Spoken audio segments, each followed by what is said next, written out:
So hi, my name's Cody. I've been coming to Grace Point for about 5 years now. I'm a mechanical engineer. I work with robotics at Southwest Research. My wife and I have been married for 7 years now. My mother would say that she's a Christian, but we never went to church. My dad was never into religion, or he thought that it was all a pretty corrupt system.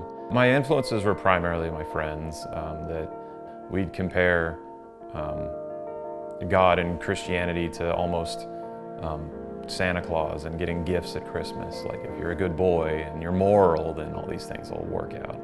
However, we saw ourselves beyond that as far too intellectually sound to blindly trust something without concrete proof and evidence.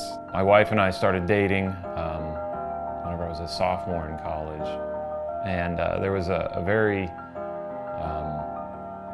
pivotal moment in the relationship where my wife was a believer, and she kind of forced me into a corner and said, if you don't get on board with this, I can't see my life continuing with you.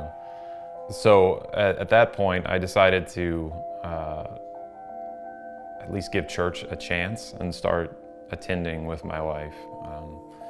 And that went on for quite a while. So Rachel took a huge gamble with me, a huge leap in faith, and went ahead and married me anyways, with the promise that I would continue to be open spiritually to this.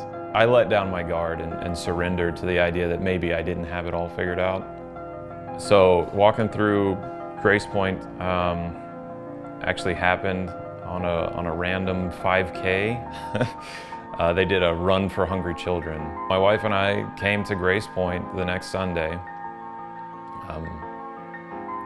randomly sat down and started a conversation with a few people in the seats, and ended up in life group pretty much the next week.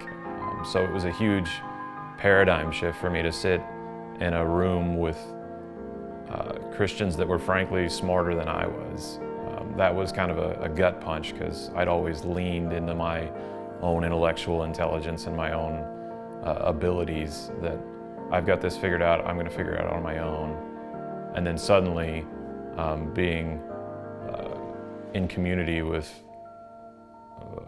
3 or 4 men that actually knew what they were talking about. They were my age, they were very intelligent guys. So I sat down in a conversation, and I more or less explained in that lunch the resurrection of Jesus and how that all went down, and how much evidence there is to prove that. What are you waiting for? What would you say is your percentage that you trust that Jesus is a person? I'm like, 99%. He says, well, can you give me 1% of faith right now? And that was it. That was the moment that I decided to trust.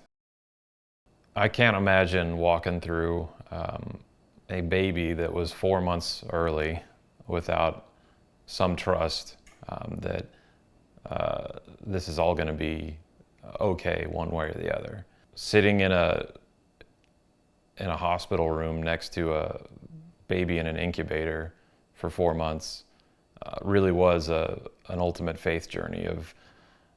There was nothing that I could do. I just had to trust that God was going to handle it no matter what happened. So I used to ask, why do I need God in my life? And now I say, why not? So, which some people take it the wrong way. They're like, why not? Like, yeah, why not? Sure, let's do this. But no, I mean, literally, why would I not want God in my life at this point?